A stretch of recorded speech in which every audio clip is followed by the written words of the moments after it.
again, and welcome to Foreplay Radio Sex Therapy. I'm your host, certified sex therapist Laurie Watson, author of Wanting Sex Again, and blogger at Psychology Today and WebMD. And I have with me Dr. Adam Mathews, my co-host, who's a couples therapist, psychotherapist, and president of NCAMFT. Foreplay is dedicated to helping couples keep it hot.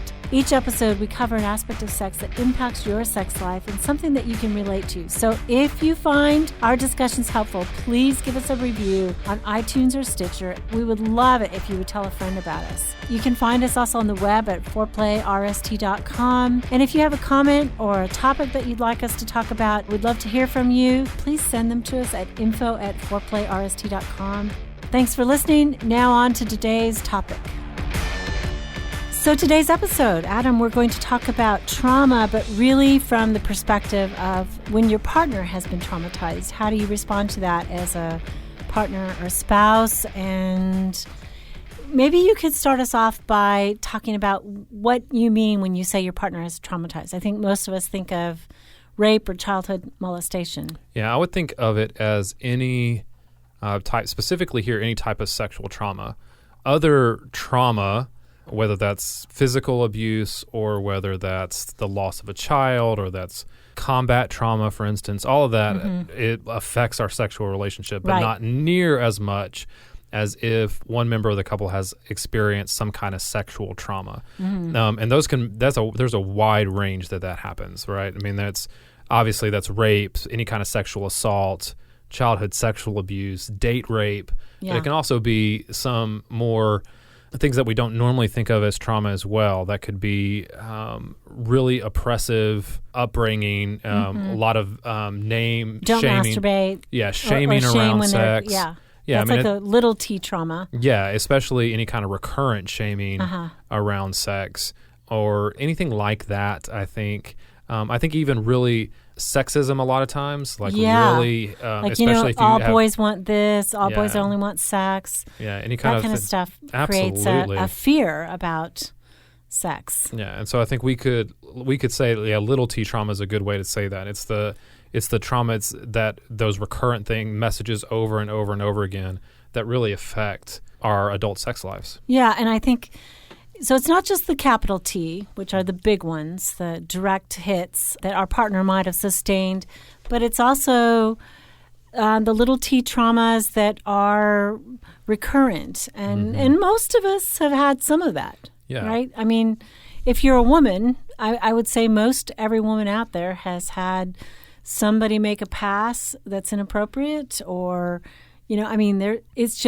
it is ubiquitous to being female, to be somebody leer or say something inappropriate. And it seems to me, too, that we need to clarify, too, that every trauma like that, whether it's big T or little t, is going to have an effect. And those effects are going to vary. Yes. And every individual that goes through that is comparing them is really dangerous, I think, because one person may go through a big T trauma much differently than another person who went through a very similar experience. Or somebody that goes through a big T trauma may experience in the same way that somebody that went through a little T trauma experienced their trauma and how they're affected. Sure. And so comparing them, I think we got to make sure we get away from as well and say they affect us. Well, we want to be sensitive to what our partner says, how it affected them. Yes. I mean, it's not our judgment of, that shouldn't have affected you in this way or shut you down sexually. It is what it is. And, that's right. And we need to be sensitive to look to the partner to say how this impacted them. That's right. I have a lot of people who say to me, though, Adam, I'm sure my partner was molested because they're sexually shut down. And I would say that, particularly one partner, I'm thinking, this guy, is a super control freak, and just an argumentative. And at every turn when this woman tries to express herself, he's all over it. And I'm just like, I don't know that your wife has been molested. I think that contextually sex with you is difficult because she can never relax because you're always on her like a June bug over something, and it's like, I know he wants to sort of blame something historically, and maybe there is something, I never rule that out, But I can certainly see the way the relationship in and of itself shuts down. That's just beside the point. I mean, well, I think the point, though, is that we shouldn't assume trauma in our partners when it hasn't been disclosed yet. Yeah, and right. I mean, definitely trauma does often, if it's not healed, create a sexual shutdown, but other things create sexual shutdown too. Yeah, what you're saying is it doesn't go trauma both ways necessarily. Sexual dysfunction or dissatisfaction in life doesn't automatically mean sexual trauma. Yes. Yeah. Absolutely. Right. But I think that the partner in healing, when there is sexual trauma, the partner's role in that healing really can't be understated. I think one of the things, a couple researchers a few years ago looked at all the literature on healing from trauma, and one of the things that they found was that if the survivor of the trauma was in a relationship where the partner was supportive and understanding and in a committed relationship, it was huge in terms of how much better they were able to get, how much they were able to recover from the trauma. And so I think the partner's role in this is vital, and they play a very valuable part in the healing from that trauma for their partner. Yeah, and we've said that I mean, relationship in and of itself is healing. You know, when you said that, I thought about my breast cancer patients and my prostate cancer patients. You know, when their partner looks at, you know, his wife and says, "You're beautiful to me," after having lost a breast, or when a woman looks at a man and says, "You know, you're still my guy and you're still virile, and I think you're hot and sexy, and we're going to maybe do other things," you know, that reassurance, that love, the eyes that say, you know, I love you in this way, are deeply healing. And I think the same those are actually sexual traumas. Yeah, Getting absolutely. cancer is a sexual trauma, and also it, you know, could be something historical as well. Yeah. And I think the converse of that is also true, right? That if the partner is not supportive, it can be really, really damaging. Yes. Right? The things that they say, either intentionally or unintentionally, if they're not thinking through how they can be supportive and what is the best way to act in the situation, it can be really damaging and really re-traumatizing in a lot of ways to the survivor there. Yeah. I mean, I think some of the difficulties are that when our partner has been sexually traumatized and they are more shut down, we pay a price on that. Yeah, right? We absolutely. have a loss. We experience something personally. And so as a therapist, we can be completely empathic. Oh, you know, this is terrible, and it's like great empathy. But as a partner, sometimes I think there's some hardship. Well, I think, Laurie, what happens too is that the partner internalizes a lot of those messages, a lot of the reactions from the sexual trauma. Their partner internalizes those and thinks it's about them, right? Yeah, the rejection is about them. Yeah, and so if my partner was heavily sexually traumatized as a child and has difficulty orgasming or is not as interested in sex because she's protecting herself because sex is now unsafe, right? I'm going to internalize that message and say, she doesn't desire me, she doesn't want me, she's rejecting me, when that might not be the case, right? When it may be more about the trauma and not about me, but it's really hard not to internalize those messages. That's right. That's right. And especially if maybe sexual trauma is revealed over time. Even the little T traumas, right? Like as you get to know your partner's family and you're like, oh my gosh, like, you know, my family's open about sex. We talk about it, and their family never talks about it. You know, it can be like you start to learn about why your partner is shut down, but you might have misinterpreted all along, you know, their inhibition or their rejection, you know, and then when you realize, oh my gosh, look at the way, you know, their mother is treating our children, you know, and not affectionate. I mean, lack of affection, ironically, is essentially a trauma. It's a little T trauma that deeply impacts the way we respond sexually. Yeah. So, I mean, seeing all of that can be, over time, we can become aware of how our partner was traumatized. Yeah, absolutely. And I think that one of the places that I think also gets difficult is that if I have never had any experience with trauma, particularly big trauma, I think we all can maybe connect with little T trauma at some level if we think about it. But big T trauma, I think if we've never experienced it, ourselves, if we've never experienced it personally, it can be a difficult thing to understand. And it can be a really difficult, especially the reactions, because a lot of times the reaction to big T trauma don't seem to make sense. They're not linear. They're not logical. Right. They don't coincide perfectly with what happened to them. So even if I know about my partner's trauma, the reactions that come from that could be very difficult to understand if it's a place I haven't been to personally.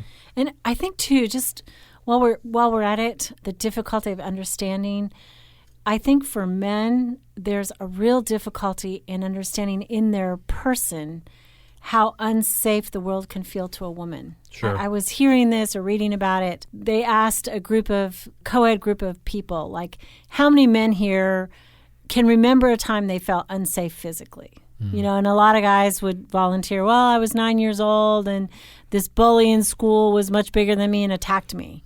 You know, and then they asked the women, how many of you have felt unsafe this week? How many of you have felt unsafe, you know, when you walked out into your neighborhood? Yeah. How many of you felt unsafe parking your car tonight and walking in a dark parking lot to the building where we're having this meeting? And it was just stunning that so many women, you know, raised their hands in terms of feeling regularly unsafe physically, whereas the men, it was a far distant memory when they were boys. I mean, I think it's really hard for the genders to understand the difference of experience of a world that feels unsafe, you know, a woman who is at risk to be violated, to be overpowered by a stronger male, right? I mean, we're in different worlds. Yeah, absolutely. I think that one of the places that hit home for me is one time I was talking to a female coworker at my job, and we both enjoyed running. And I talked about running before dawn when it was still dark, or running late at night. And how cool that was for you, right? Yeah, how cool that was for me, and running late at night. Especially we'd run in a park by our house. And I was shocked when she said, "Well, I would never do that." Yeah. You know, and are you crazy? The fear that she expressed there, and it was just interesting. It was interesting to me, and I think that just driving home your point there, that I think it's difficult to understand the fear that exists there and how unsafe women feel. And then I think just let alone just either that's why the little T trauma is so damaging a lot of times, is because it can reinforce some of those fears specifically for women and heighten them, let alone big T trauma absolutely reinforces it. Okay, let's take a break. Foreplay Radio Sex Therapy with sex therapist Laurie Watson and Dr. Adam Mathews. We'll be back.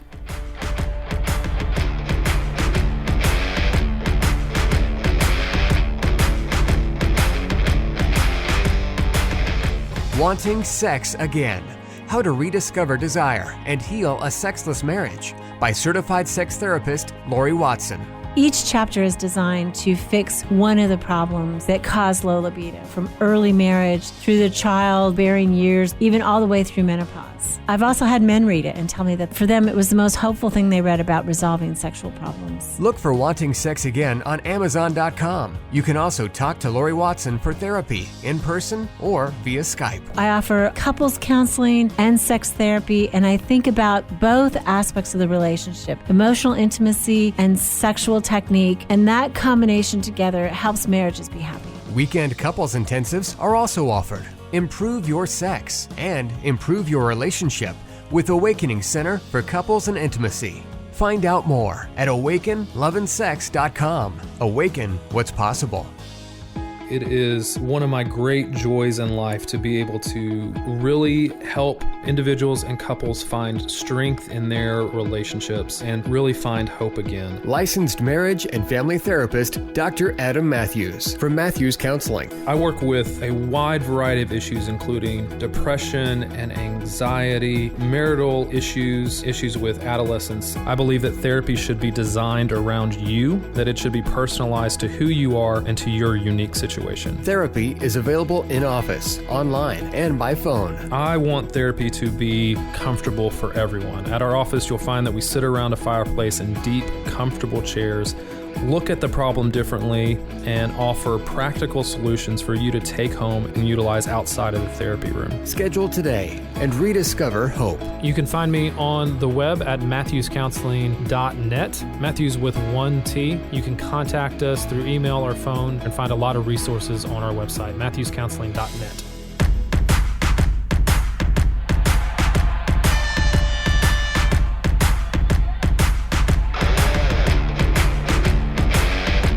Coming back to trauma and what to do if you're a partner, I just want to say one little thing that occurred to me on break about a little T trauma. I would say that the media and the expectations of the female body is like a little T trauma for women. Yeah. We are always told we're not good enough, not sexual enough, not sexy enough because we don't look like those women. Yeah. And so talk about recurrent little T traumas I think it's getting more oppressive for men as well now. I was actually just about to say that I don't think it's anywhere near what it is for women still, but I think it is growing. The number of eating disorders and body dysmorphic disorders for men is, over the last 10 years, it's one of the fastest growing issues for men. Absolutely. So I think culturally those... We're doing a number on people. Yeah, absolutely. Yeah. Absolutely. Now, when I was growing up, it was sexy to have a flat stomach. Now it's sexy to have a taut stomach, right? Yeah. I mean, you got to be fit. I mean, the standard has been raised. It's not just thin; it's also thin and fit, and it just goes on and on. But the access to, and we have done whole shows on social media and on the internet, and how those pictures of all your friends now who are at the gym are all over the place, and that pressure is only increasing. Yeah. So, okay, back to the traumas. Go ahead. Well, partners, there's just some things that I think as partners, supporting people who have been through sexual trauma and trying to understand that so you can have the fullest sex life available to you. There's just some things that I think as a partner that you can do, then again, playing that vital role. Okay, give it to us, Adam. One of them is not going to be a surprise, right? Talk about it. Talk about it. Adam's mantra. That is talk about it. Well, because communication. Because people don't, right? They don't. Couples do not talk about sex. I think, the average dual income couple spends about 35 minutes a week talking about non-household type things, like talking about each other. And they're most of the time they are not talking about these issues, and they're not talking about sex. And so when one member of the couple has been traumatized, particularly in a sexual way, to not talk about it, you're leading in with a number of assumptions, a number of fears that you're not saying aloud, and it makes it very difficult to then recover sexually from the trauma. I'm reminded of a patient when I was first a sex therapist who had been molested by her grandfather. And he had literally gone through the car drive-through with her and fondled her. And this was a regular occurrence, and she didn't dare talk about it. And she'd kind of buried it. And she's probably my age now. And, she was middle-aged and a little dumpy. And, she kind of used her body as a blob to fend off, supposed sexual advances, even though she was very happy, very happily married. Her husband loved her and thought she was sexy. And I persuaded her, I think you need to tell him about this. You need to be free of this and go ahead and tell him. And so she was very shut down emotionally for so many reasons. And she went home, told her husband about this, kind of in a shamed way, looking down, not daring to see what he thought, because she also knew that that this would hurt him, that this... that this had hurt them, that it had hurt their sex life. And when she looked up, he had tears streaming down his face and told her, it's not your fault, honey. And it was so beautiful, the love and acceptance on his face, and his experience of it, really freed her up. Well, and what he did there, I think, is an important thing. What he did was he was an empathetic witness to the trauma, right? I think so many times people that go through traumatic situations are either not believed or the impact of their trauma is denied, or people are like, well, I wouldn't have done this, or they're blamed for it. Shouldn't have bothered you. Yeah, and so people that when people experience trauma, they tend not to share that, right? They're, for fear of all of those things, for the shame of it, the guilt of it, the fear of rejection of it. Right. And so as a partner, if you can hold that space and allow and bear witness to it and honor it and be empathetic for it and say exactly what that gentleman said, which is so good, it's not your fault. Right? And show empathy for the trauma that they've been through, I think it goes a long way to being able to repair. Exactly. So talking about it, if you can find the courage to share what happened to you. I mean, I really believe as a therapist that the person who was traumatized needs to share in detail with somebody what happened, because there's no integration otherwise. And if you're the partner receiving that, you don't have to fix it. You don't have to go beat up the grandfather. You don't have to.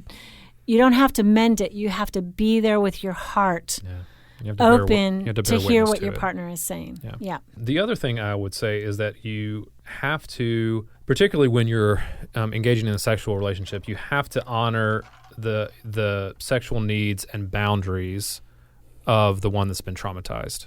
Right, and I'm interested to know how you would say about this, because I feel like there are going to be things that, as they begin to recover to be able to have a fuller sex life, you have to know that those boundaries are not permanent. Right? Yeah, they're temporary. Yeah. But they may need to be put into place to make sex safe for the one that's been victimized.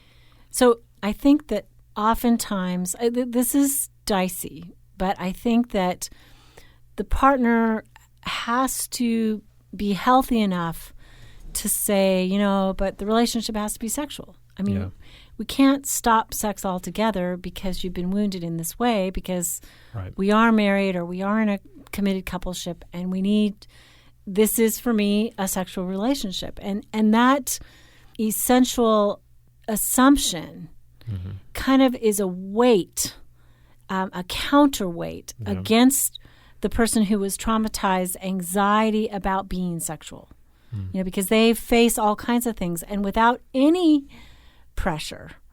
I mean, facing those monsters inside that make integration possible, is hard. And so it's for the love of their partner who says, but I love you in this way too, and it needs to be sexual. Yeah, I think what you're saying is there's just a balance between both people's needs. And I think the partner, what the partner does not need to do is to try to be a hero and deny all their needs in favor of the needs of the one that's gone through the trauma. It's not a good thing. I deal with vaginismus patients, so women who cannot have penetration, their body literally closes down. And sometimes they tell me, my partner's the nicest guy in the world. He'd never demand anything of me. And I'm like, drat. Because it isn't always trauma. In fact, it's not, even a percentage sexual abuse as to why she has this condition. It's all kinds of issues. But she needs a partner who is insistent that the relationship be sexual. And I think the same thing, Adam, about the specifics of the sexual acts. Yeah. Right? I mean, I'm so all about recovery. But let's say, somebody, was forced to give somebody oral sex and they can't get over that. I mean, there is a point, hopefully you can be sexual in many ways. And maybe that's recoverable too. Maybe the specific traumatized act is recoverable. I mean, there may be times, not at first. Yeah. And to hope for that or insist on that, would be probably sabotaging the recovery process. But I'm all about hope that even things that happen, because a lot of times everything's happened, right, in sexual abuse. And so you can't just, lop off different sex acts because that was part of the trauma. You end up doing nothing. I agree. But I think the partner, the non-traumatized partner, has to understand how unsafe sex is. Yeah. And so I think I agree wholeheartedly with what you're saying, but I think for me to be able, for the non-traumatized partner to be able to hold off and be patient on that, they then have to understand that maybe if they were traumatized because they were forced to perform oral sex, that oral sex is a re-traumatization, right? Like it could be. It could, well, yes, but I think like one of the things that happens and that's why it's important to talk about it. Yeah. To talk about what's happening when we're engaged in oral sex. Like, because if she maybe still performs oral sex, or she did when they were dating, but then she says, but it actually turns out I'm dissociated. Yes. I'm doing that. Or I'm having flashbacks. Or that's not healthy for either one of them, for her to have to go away somewhere when she's doing this because it's a high need of his. And I will say sometimes in trauma, there probably is disappointment in terms of maybe something gets caught in that trauma and can't be recovered. Some sex act. Maybe. I think you have to leave open that possibility, but I think you and I have hope that they can be with work. But fully healed. Yeah, but I think one of the ways that they don't completely stop sex as a couple and still have sex, but also work on rebuilding back to a healthy sex life is by, at first, especially when the trauma is first disclosed or is first beginning to be worked on, is to be able to say what is safe and what is not. Right. And I mean, it would be a crazy expectation to say, okay, everything should be on the table because that's what I want. It's like, and your partner's having suffered trauma. I mean, you need to be sensitive to that. Yeah, absolutely. So we got time for one more. One more. There's a lot that we could say about this, but I'll say this one that I think is maybe not as talked about out there is how the non-traumatized partner can help the traumatized partner become more body and mind connected. Okay. Right? Oh, good. Because that's one. Well, that's one that I think you would agree that that's one of the things that happens in sexual trauma, right? Is that there's a split, and so you mentioned dissociation. That a lot of times the sexual trauma creates the splitness that takes us out of our bodies. Okay, right? So explain a split. A split. So it's the idea that we numb out a lot of times, or we space out, or so we if sex is traumatic for me and then I engage in sex with my partner, that a lot of times I leave, my mind goes somewhere else, or because that was the same defense mechanism that perhaps the child used to survive sexual molestation, or somebody used to survive rape or date rape. They had to separate from their body, literally mind from body. Yeah. And now sex, they are split. They can't be mind in body all at once. That's right. And so there's lots of things to do to help recover from that. I mean, we've talked about a couple, the drawing the boundaries of stuff is one. But the one that I think is so helpful is helping your partner recover sensuality and not just sexuality. Right. And so that may mean being open to massage, to talking about that, or to talking about where it's safe to massage, any kind of body work, going to get couples massages together, doing things that are physical together. You're really talking about progressive desensitization, right?